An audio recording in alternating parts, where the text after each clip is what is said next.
I'm Ken Clark, editor at Hardware and Building Supply Dealer, and I am here in Fort Wayne, Indiana, headquarters of Do It Best, where e-commerce and an e-commerce platform is a very hot topic. Throughout the industry, hardware retailers, lumber yards are trying to figure out how best to manage online orders and delivering products to a changing consumer. And here at Do It Best, there's a lot of thought that's going into how best to accomplish that.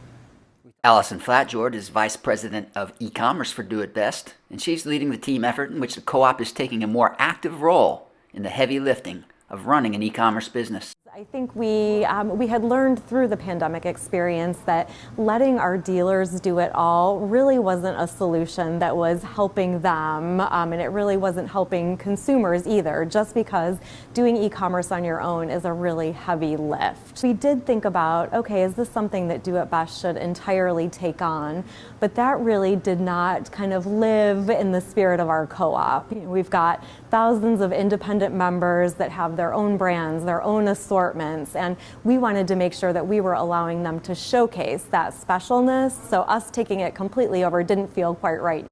Corbin Prowse is e-commerce development manager. Kind of as the pandemic hit, it became a situation of, hey, the speed of evolution just multiplied, and the reality of where things are going, and that little bit better approach no longer going to work. So you had to, it's like time to make a drastic approach change, not only from maybe a strategy perspective, but then also as you start to look at the platforms and the processes to support that type of a strategy, also had to have a significant change. You know, many years ago you could kind of put up a website, put products on it, and you could do pretty well. Now there are things like Google algorithms and SEO and different ways to merchandise and market that have become so complex that it wasn't really a task that many of our members wanted to take on. One of those tasks is search engine optimization.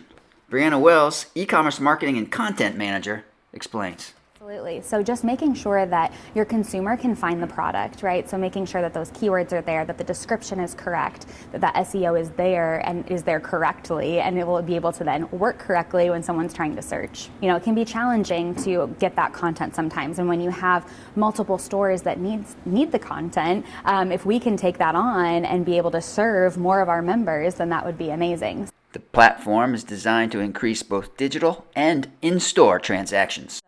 We really want to drive consumers into our member stores. So it's all about being able to experience, like we were saying, kind of the individuality of each of our members. These guys are really amazing at running a retail operation. They're really amazing working with their customers. They're really amazing of the right products for their areas. But when it came to e-commerce, it's like this is an evolving fast process and things are going quicker and quicker. And it's like, all right, how do we start to take part of that role in a different way? And that was more than enablement now. This is start sharing in a process and saying, all right, we can be experts in this area while they're amazing with their customers. And the two of those two things together are really going to allow us to get our piece of the pie when it comes to e-commerce for our members. The e-commerce platform is launching in the summer of 2023. For more news, analysis, and videos, visit us at HBSDealer.com.